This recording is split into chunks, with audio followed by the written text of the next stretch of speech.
ಅವಸ್ಥೆ ಸಾಧಾರಣ ಒಂದೇ.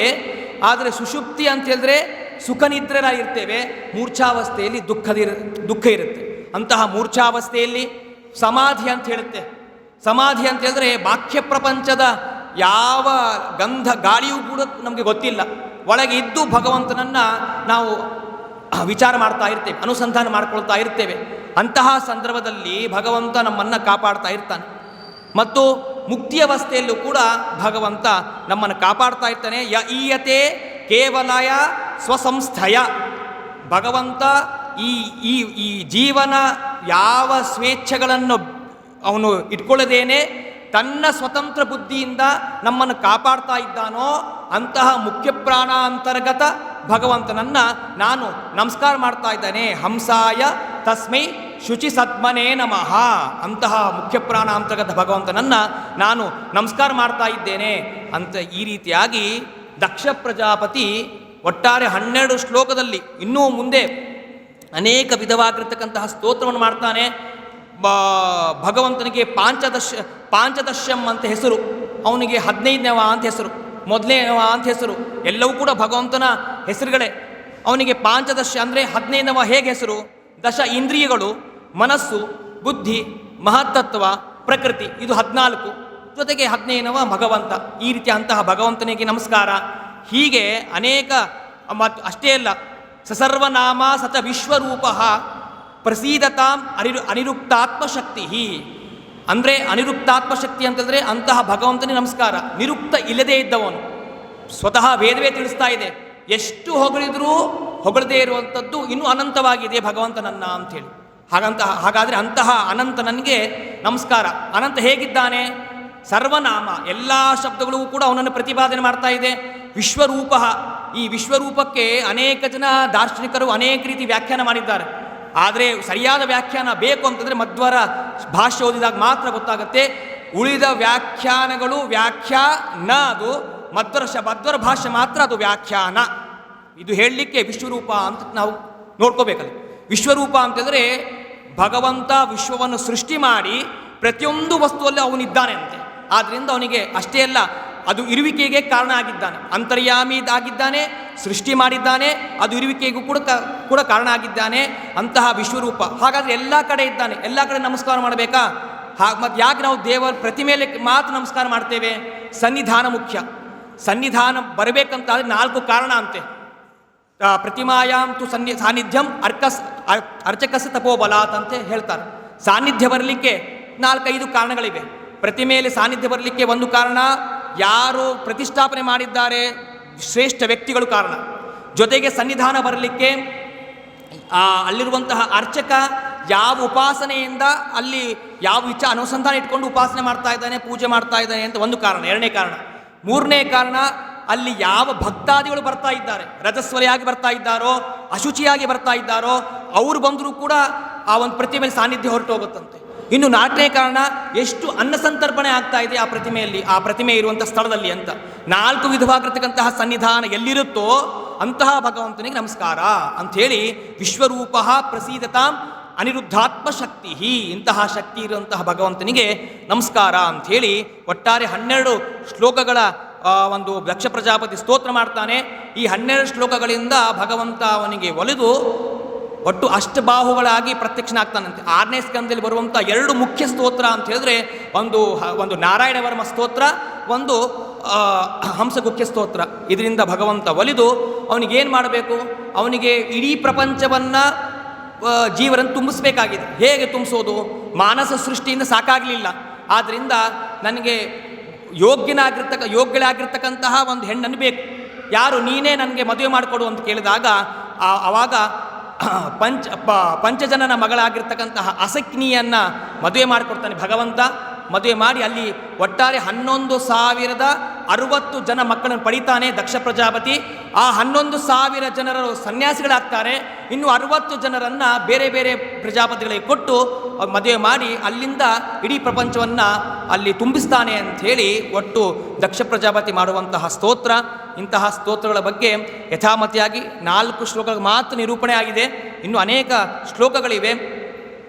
ಈ ಶ್ಲೋಕಗಳೆಲ್ಲ ನಿರೂಪಣೆಯನ್ನು ಯಥಾಮತಿಯಾಗಿ ಗುರುಗಳ ಅಂತರ್ಯಾಮಿ ಭಗವಂತನಿಗೆ ಸಮರ್ಪಣೆ ಮಾಡ್ತಾ ವಿದ್ಯಾಗುರುವಾಗಿರ್ತಕ್ಕಂತಹ ವಿಶ್ವೇಶತೀರ್ಥರನ್ನು ಕೂಡ ಸ್ಮರಣೆ ಮಾಡ್ತಾ ಈ ಒಳ್ಳೆ ಅವಕಾಶ ಕೊಟ್ಟಿದ್ದಕ್ಕೆ ಚಾತುರ್ಮಾಸ ಸಮಿತಿಯವರಿಗೆ ವಿದ್ವಾನ್ ನಾಗೇಂದ್ರಾಚಾರ್ಯರು ಕೂಡ ಅನಂತ ಕೃತಜ್ಞತೆಗಳನ್ನು ನಾನು ತಿಳಿಸ್ತಾ ಈ ಉಪನ್ಯಾಸವನ್ನು ಶ್ರೀಕೃಷ್ಣ ಅರ್ಪಣಮಸ್ತು.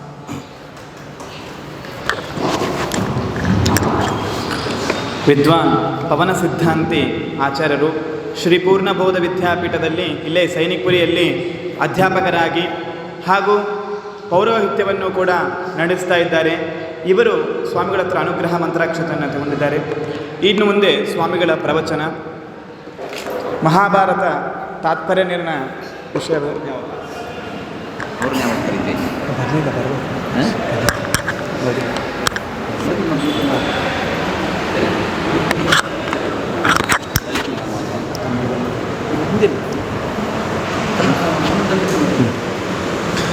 ಈಗ ಮಥುರಾದಿಂದಾಗಿ ಡೆಲ್ಲಿಯಿಂದ 100 ಕಿಲೋಮೀಟರ್ ದೂರದಲ್ಲಿರುವ ತಿಜಾರ ಅನ್ನುವಂತಹ ಊರಿನಲ್ಲಿ ಅಲ್ವಾಲ್ ಡಿಸ್ಟಿಕ್ನಲ್ಲಿರುವಂತಹ ತಿಜಾರ ಎಂಬಂತಹ ಆ ಗ್ರಾಮದಲ್ಲಿದ್ದಂತಹ ಒಂದು ನಮ್ಮ ಮಧ್ವ ಮಠ, ಆ ಮಠದಿಂದಾಗಿ ಒಬ್ಬರು ಬಂದಿದ್ದಾರೆ, ಗೃಹಸ್ಥ ಪೀಠಾಧೀಶರು ಬಂದಿದ್ದಾರೆ. ಅವರಿಗೆ ಇಲ್ಲಿ ಬಂದು ಅವರ ವಿಷಯಗಳನ್ನು, ಅವರ ಮಠದ ವಿಷಯಗಳನ್ನು ನಮ್ಮೊಂದಿಗೆ ಹಂಚಿಕೊಂಡಿದ್ದಾರೆ. ಅವರಿಗೆ ಈ ಕಾರ್ಯಕ್ರಮಕ್ಕೆ ಸ್ವಾಗತವನ್ನು ಬಯಸ್ತಾ ಇದ್ದೇನೆ.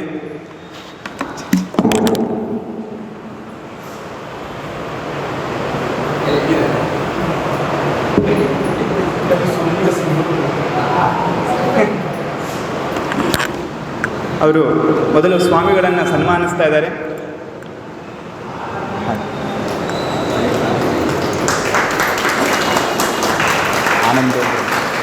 ಆನಂದೋ ಬ್ರಹ್ಮೇ ದಿವ್ಯಜಾನಾತ್ ಆನಂದಾದ್ಯೇವ ಕಲ್ವಿಮಾನಿ ಭೂತಾನಿ ಜಾಯಂತೆ ಆನಂದೇನ ಸಂಜಾನಿ ಜೀವಂತಿ ಆನಂದೇನ ಸಂತೀತಿ ಗವೀವರುಣಿ ಪರಮೇ ವ್ಯೋಮನ್ ಪ್ರತಿಷ್ಠಿತಾಂ ಶಿವಂ ವೇದಪ್ರತಿಷ್ಠೈನಾದೋ ಭವತಿ ಮಹಾನ್ ಭವತಿ ಪ್ರಜಯಾ ಪಶುಭಿರ್ಬ್ರಹ್ಮವರ್ಚಸೇನ ಮಹಾನ್ ಕೀರ್ತ್ಯ.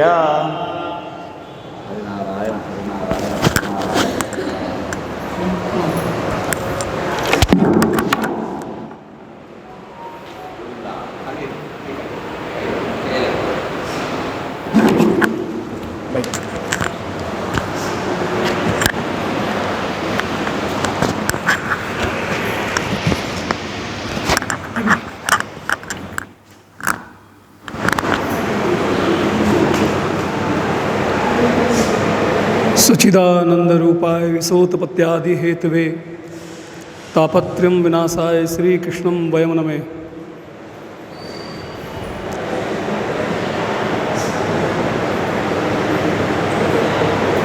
पेजावर स्वामी जी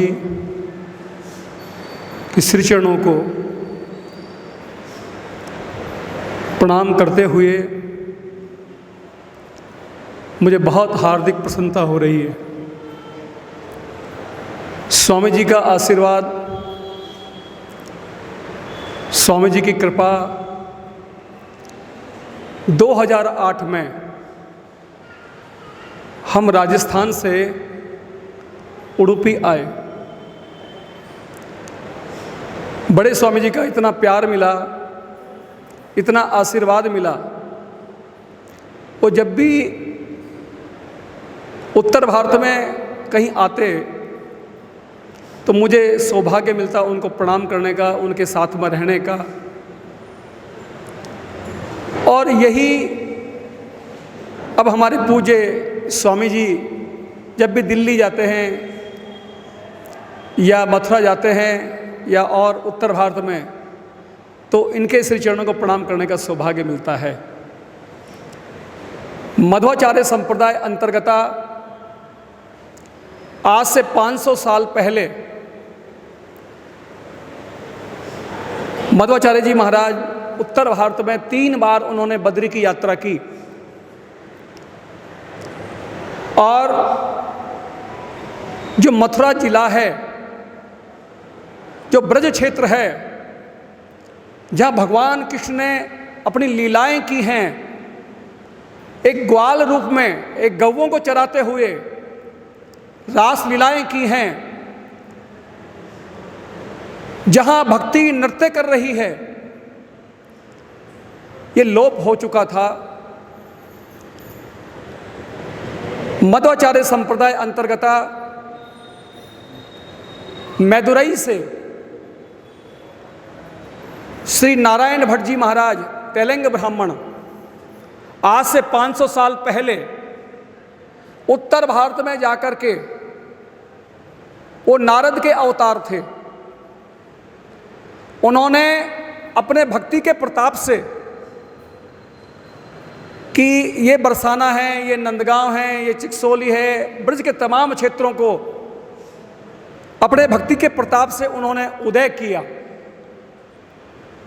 वो मध्वाचार्य संप्रदाय के थे और आज से 500 साल पहले सबसे पहले मैदुरई से जाकर के उन्होंने वहाँ भक्तिमय प्रचार किया।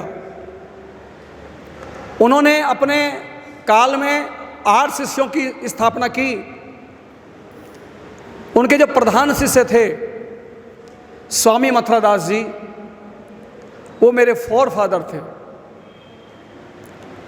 मध्वाचार्य संप्रदाय महाभारत कालीन सुशर्मा की नगरी त्रिगत प्रदेश, मीराबाई जहां रह करके गई, मध्वाचार्य संप्रदाय दीक्षा ली। आज संत मीरा को कौन नहीं जानता। उन्होंने वहां रह करके मध्वाचार्य संप्रदाय में दीक्षा लेकर के पूरे देश विदेश में अपने पदों को उन्होंने लिखा। आज उनके पदों पर शोध होता है। भक्तिमय मीराबाई राजस्थान के नागौर जिले के मेड़ता कुड़की की जन्म स्थान वृंदावन आकर के जीव गोस्वामी जी से भेंट हुई, फिर नारायण भट्ट जी से भेंट हुई और उन्होंने शिष्यत मध्वाचार्य संप्रदाय अंतर्गत तिजारा में स्वीकार किया।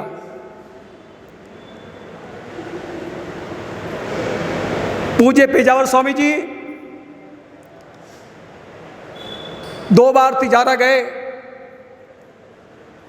आप महाराज श्री 2 बार गए,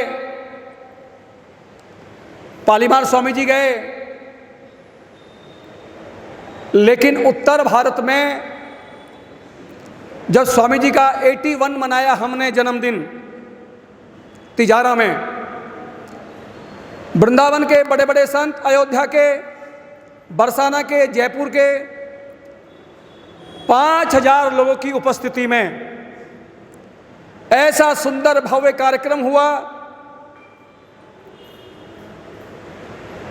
ऐसा सुंदर कार्यक्रम हुआ। स्वामी जी प्रफुल्लित होकर के आए और उन्होंने आशीर्वाद प्रदान किया। मधोमठ राजस्थान 500 साल से जिसका जीर्णोद्वार नहीं हुआ था, उनके आशीर्वाद से अल्प समय में ही उसका जीर्णोद्वार हो गया। अभी एक खुशी की बात और, अभी मैं स्वामी जी से चर्चा कर रहा था, केवल पेजावर स्वामी जी, पेजावर मठ दक्षिण में नहीं, उत्तर भारत में भी धर्म का प्रचार, गौ माता का प्रचार, अयोध्या मंदिर को लेकर के, जीव कल्याण के लिए, संस्कृत को लेकर के आप श्री ने जो काम किया वो देखने को पड़ता है। मैं वृंदावन जाता हूँ, जब बड़े बड़े संत मिलते हैं मेरे को बोलते हैं, अरे वो तो बहुत सरल संत थे। आज उनको याद किया जाता है और पूरे ब्रजमंडल में जहाँ भगवान की कृष्णा की लीलाएं हुई, गोचारण हुआ, भक्ति में जहां नृत्य कर रही है, वर्ल्ड फेम मंदिर राधा रानी मंदिर, भगवान कृष्ण और राधा नारायण भट्ट जी महाराज की वजह से ही मध्वाचार्य संप्रदाय का मंदिर है। नंदगांव का मंदिर भी मध्वाचार्य संप्रदाय का है। उस मुहिम को, मध्वाचार्य संप्रदाय के प्रचार को लेकर के स्वामी जी ने मेरे को आशीर्वाद प्रदान किया और 11 अक्टूबर 2022 गुरुजी के सानिध्य में वहां पेजावर स्वामी जी की स्मृति में एक सुंदर भवन बनाने की कामना हमने की है। महाराज श्री अपना आशीर्वाद प्रदान करें। आप लोग जब उत्तर भारत की यात्रा पे आए, आपको लगे हमको वहाँ भी जाना है, ऐसा भवन बनाने का निश्चय हमने किया है। हमने कुछ नहीं किया है, महाराज श्री का आशीर्वाद है, आप श्री का आशीर्वाद है। जब जब मैं उडुपी आया, जब जब मैं स्वामी जी से मिला, मुझको लगा कि मेरे कोई घर का व्यक्ति है, मेरा कोई अपना है। इतना प्यार दिया उन्होंने, इतना दुलार दिया मेरे को। और जब भी मैं दिल्ली आता था या उडुपी, मेरे को नज़दीक बैठा करके मुझसे पूछते थे कैसा चल रहा है, ठीक हैं, ये हैं। आज मुझे हैदराबाद आने का सौभाग्य मिला स्वामी जी के आशीर्वाद से, गुरु जी के आशीर्वाद से। 2008 में पहली बार मैं आया था और उसके बाद बार बार आने का सौभाग्य मुझे मिला है। पता नहीं मेरे को हिंदी आती है, आपको हिंदी आती कि नहीं आती मेरे को नहीं मालूम है, मैं बोला हूँ। और मुझे आकर के बहुत अच्छा लगा। आप सब भी पधारेंगे और नारायण की कृपा जरूर होगी। ब्रज में हमारा मध्वाचार्य संप्रदाय का एक भी स्थान नहीं है, तो वो स्वामी जी अपने हाथों से 11 अक्टूबर को 11 बजे शुभारंभ करेंगे भूमि पूजन का। मैं पूज्य स्वामी जी को कोटि कोटि प्रणाम करता हूँ। कल मैं यहाँ से चला जरूर जाऊँगा। मेरे मन में ये बात रहेगी, स्वामी जी कुछ और मेरे को कहना था, मैं चला जाऊँगा, फिर टेलीफोन पे बात करूँगा कृष्णा जी से, विष्णु जी से, हमारे से, कि स्वामी जी से बात करने का है। मन नहीं लगेगा तो फिर दोबारा आ जाऊँगा। ये प्रेम की अनुभूति, प्रेम का अनुग्रह मैंने आपसे सीखा है। आपके श्री चरणों को कोटि कोटि वंदन प्रणाम करता हूँ। मध्वाचार्य संप्रदाय उत्तर भारत में एक हरियाली की तरह लहरे, मैं ये अभिलाषी हूँ। सादर प्रणाम।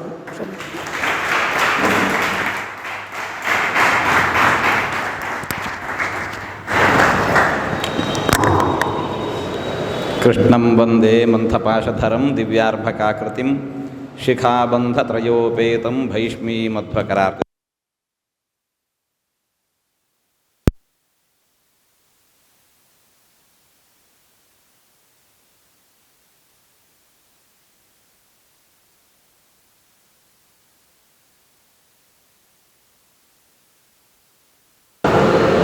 जगतगुरु मध्वाचार्य जी 3 बार उत्तर भारत का यात्रा कर चुके थे।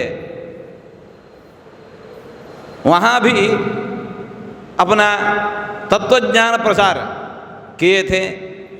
उत्तर भारत का एक ही पीठ है, अभी भी मध्वाचार्य जी का स्मरण करके तत्वज्ञान प्रसारण में शामिल होके शायद 3 साल पहले श्री कृष्णामृत महारणव ग्रंथ का मध्वाचार्य जी ने हमारे लिए सर्वमूल ग्रंथों में एक ग्रंथ है श्री कृष्णामृत महारणव ग्रंथ। इसका भी हिंदी भाषा में भाषांतरित करके वहाँ पूरा दे चुके थे। ऐसा उत्तर भारत में जगतगुरु मध्वाचार्य जी का तत्वज्ञान प्रसारण करना, ये तो हमारा कर्तव्य है। ये आप हमारा जिम्मेदारी को अपने कंधों पर लेके हमारा भार को थोड़ा कम किए हैं। ऐसे प्रेम पीठ का पीठाध्यक्ष ललित मोहन जी ओझा को हम भगवान का प्रार्थना करेंगे। अपने बड़ा काम का संकल्प किए हैं आप, आपका पूरा संकल्प निर्विघ्न से संपन्न हो, भगवान को हम प्रार्थना करेंगे। सब के लिए अच्छा भला।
रमापतिं पूर्णगुणं मुकुन्दं व्यासं च विज्ञानसहस्रभानुं पूर्णप्रबोधं च सुतत्वदीपं क्रमाद्गुरुंश्च प्रणमामि मूर्ध्ना अभ्रमं भङ्गरहितमजडं विमलं सदा आनन्दतीर्थमतुलं भजे तापत्रयापहं मूकोऽपि यत्प्रसादेन मुकुन्दशयनायते राजराजायते रिक्तो राघवेन्द्रं तमाश्रये तपस्वाध्याय शुश्रूषा कृष्णपूजारतं मुनिं विश्वेशमिष्टदं वन्दे परिव्राट्चक्रवर्तिनं पृथ्वीमण्डलमध्यस्थाः पूर्णबोधमतानुगाः वैष्णवा विष्णुहृदयास्तान्नमस्ये गुरून् मम नारायणाय परिपूर्णगुणार्णवाय विश्वोदयस्थितिलयोन्नियतिप्रदाय ज्ञानप्रदाय